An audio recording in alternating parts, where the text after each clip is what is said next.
Welcome to r/entitled people, where we share stories from your lives about people who think the rules don't apply to them, and they should get what they want. Thank you friends for subscribing to the channel and for so many likes. And today we have 3 great stories, so subscribe, hit the like button, and let's begin. The first story: flooded the floor of the hotel when it was almost all sold out, and now I have to deal with it. The second story: the mother of Title wants me arrested for saving her child, so I end up pressing charges in the store too. The third story: me and 2 of my coworkers put in our 2 weeks, and now management is panicking and apparently really upset that over half the team is leaving.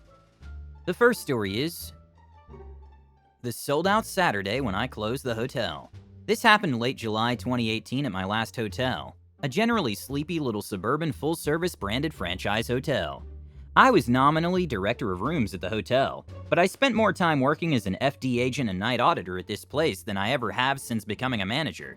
The FD had an FOM and 2 supervisors, so I was frequently MOD or even just a one-man show. This is the story of the worst 3 days of my 20-year career.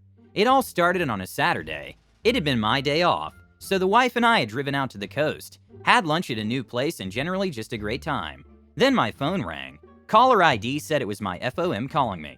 Never a good sign. Chaos soared, we're totally effed. In the background, I heard the fire alarm going off. Now at our hotel, when the alarm went off, the fire department required us to evacuate the entire building until they cleared us for re-entry. I first experienced that while task forcing at the hotel my first weekend there. A pain in the A, but it happened often enough that I knew my FOM could handle just a fire alarm. What happened? The guest in 403 set off her fire sprinkler, flooded her room, everything around her, and it's all raining down to the floors below. What? How? I was already stripping out of my weekend clothes and mentally debating whether I'd take a shower before heading in or not. I don't even know, but I need you here. I have my cousin's bachelorette trip this weekend and I'm the maid of honor. I need to leave in an hour. I already knew we were sold out for the weekend. Sunday would have been my Monday. The Sox were playing. Taylor Swift had a concert at the football stadium. On my way, call the dorm and make sure we're hard closed for new bookings. At the very least, I knew I'd be relocating the impacted rooms. I was sweaty and needed a shave. I opted to shower, while my lovely wife pulled clothes and threw together an OSH bag for me. While I showered and shaved, my phone exploded with calls from my dorm, chief engineer, and GM. I called GM from the call. He was out of the state, on his way back, but wouldn't be on the scene till Sunday at the soonest. The SH show was my show. By the time I arrived, the fire department and building inspector were on the scene, and the hotel was still under evacuation. I walked into the middle of the conversation between the city officials and my FOM. We're closing the hotel, the building inspector. The entire hotel? My stomach clenched. Hold on, you need to explain this to my GM. I got the GM on the phone with the building inspector. If anyone was going to twist this guy's arm into not shutting us down, it was him. But no luck. While the GM was trying to work his magic, I got caught up to speed. The day to the best man for one of the weddings we had in-house, we had 3 wedding groups that weekend, had hung her dress up in the room from a fire sprinkler. A fire sprinkler that had a little sign next to it with a crossed-out clothes hanger on it. Seriously, the dress hadn't just triggered the sprinkler, it had snapped the sprinkler head out of the fixture, so they'd had to shut off the entire sprinkler system to stop the water. The building was 5 stories tall. She was on the 4th floor, at the beginning of the hall and directly over the lobby, so it was raining in the bar. So final word from the building inspector was that he was pulling our occupancy permit for the entire building, and he wasn't going to clear us until an electrician could certify that all the wiring in the flooded section wasn't compromised. All of this boiled down just in time for my FOM to leave. It was about 4 p.m., so I got on the PA and made a building-wide announcement. Most of our guests were down in the lobby or just outside the front doors, but I knew there were at least a few still upstairs, despite the building alarm and instruction to evacuate. Thus began the process of relocating 247 rooms from the hotel into a sold-out market, plus 2 on-site weddings for Sunday. It was a marathon. Our sales coordinator and group rooms coordinator heard what was going on from other staff and came in to help. My FD agents buckled in. It was actually a tremendous marathon of teamwork that I'm still very proud of. I'm sure you all can imagine. Reactions ranged from understanding and gracious to red-faced raged and everything in between. Most people were super understanding, far more than I expected, but the difficult ones were a pain because there was literally nothing I could do. I'm glad I didn't find this out until much later, but the guest who had caused the entire disaster was heard out in the parking lot complaining that the water from the sprinkler had messed up her hair and destroyed her dress. I don't know if I could have controlled it myself if she'd come to complain to me about it. I was on the desk until about 4 a.m. that night. Morning, until I finally felt like my night auditor could handle the remaining 2 or 3 arrivals, which we had located rooms for. I went to one of our illegal to occupy but dry rooms and passed out for a couple of hours, then came back down to greet the AMFD agent. We'd had hopes of getting reopened that day, Sunday. It didn't happen. Or the next day. I ended up not leaving the building until Sunday evening at about 6 p.m. when our dorm came in to be MOD and relieve me. Went home, passed out, came back in first thing Monday morning. Monday's relocations were the toughest. They were all of our regulars, business travelers, generally understanding, and I was able to email most and reroute them before they showed up at the hotel. Most of the people screaming at me at the FD had stopped by that point. Even when we reopened on Tuesday, we still had a ton of rooms out of order, for 3 months. I worked a lot on the final insurance claim, well over $250,000. I know the guest who caused it didn't have anything to put a dent in it. No idea if insurance went after her, but I made sure they had her contact information. The second story is, EP gets mad and I saved her kid's life and tried to press charges. I'm almost graduating high school and I have a job at the supermarket, bagging items, stocking merchandise, etc. But I'm still shaken up and decided this place would be a good place to put my experience.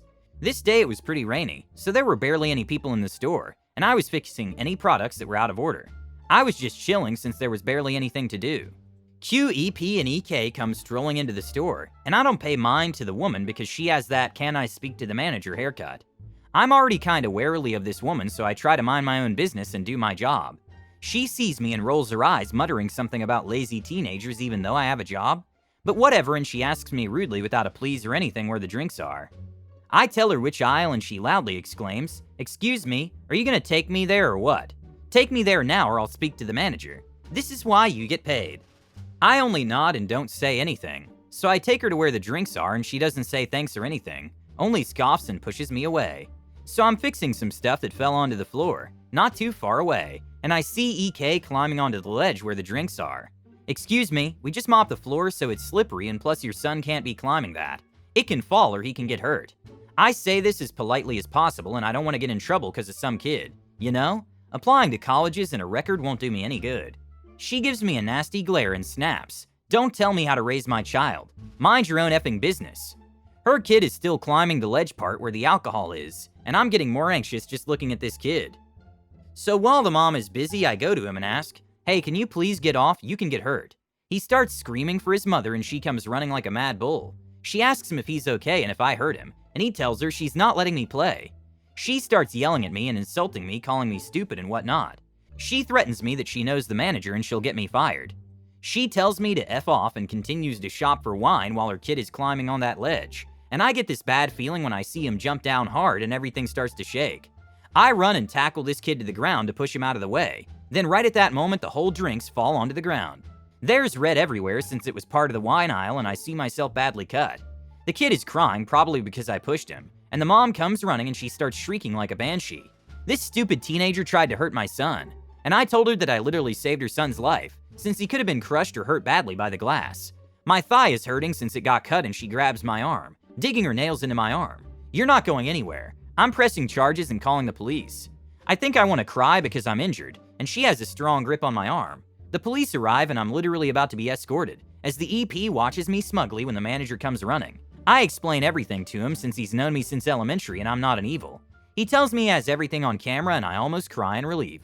The EP seems to go a little pale, but is still insistent on pressing charges at me in the store, demanding that I be arrested for assault of her kid. The police review everything and even an eyewitness who saw and heard everything pitches in. The manager and police said I did the right thing and say I can press charges because EP hurt my arm pretty badly. She's still fuming and now is threatening the police, so she's taken away and arrested.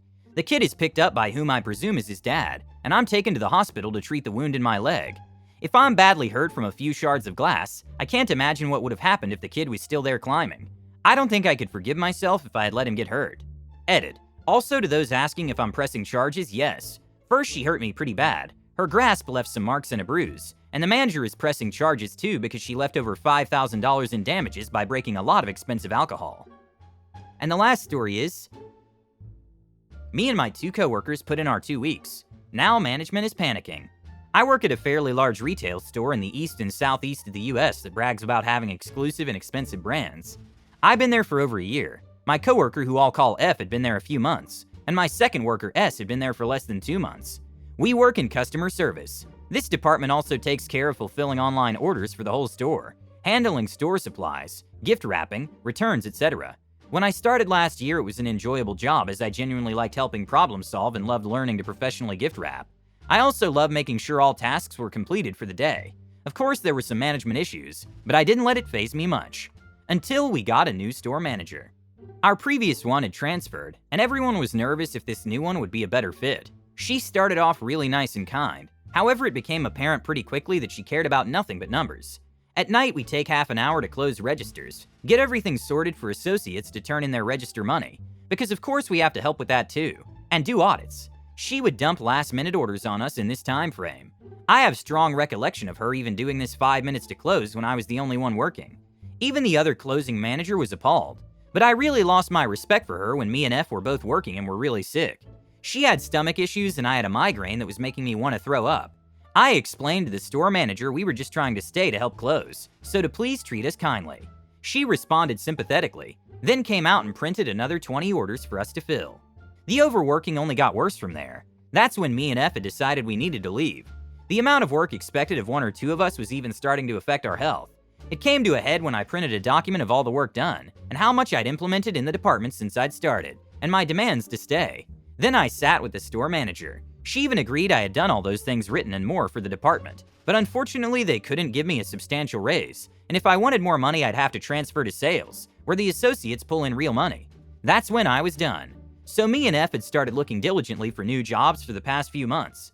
Not long after S started, we took to her and explained we would not be staying long. She quickly realized why. I did speak to them both about pay, and like another slap in the face, found out they both are making more than me. 50 cents, which I'd never groveled to get, but the principle of it fueled my search for a better career. By the way, I was happy for them and they were mad on my behalf about the pay difference. They're good people. I got 4 or 5 job offers. Right now I've accepted 2, both making substantially more.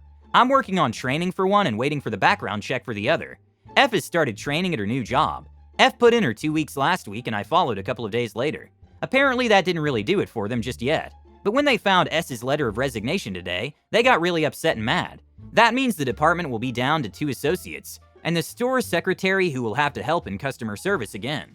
So now the store manager and assistant manager are closed up in their office trying to figure out what to do, about over half their customer service department leaving. It really goes to show that treating your associates right will keep them. We enjoyed our job till we got taken for granted. Now management is going to have to sort it out. Not our problem anymore. Subscribe and hit the like button. Thank you for watching.